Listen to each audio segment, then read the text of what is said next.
బాబాయ్ హోటల్ అంటే బ్రహ్మానందం, ఫలహారాలే తింటే పరమానందం.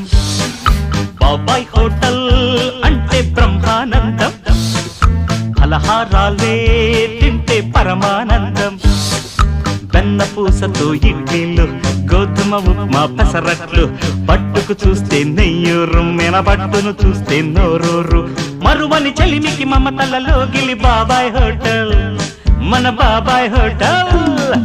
బాబాయ్ హోటల్ అంటే బ్రహ్మానందం, ఫలహారాలే తింటే పరమానందం.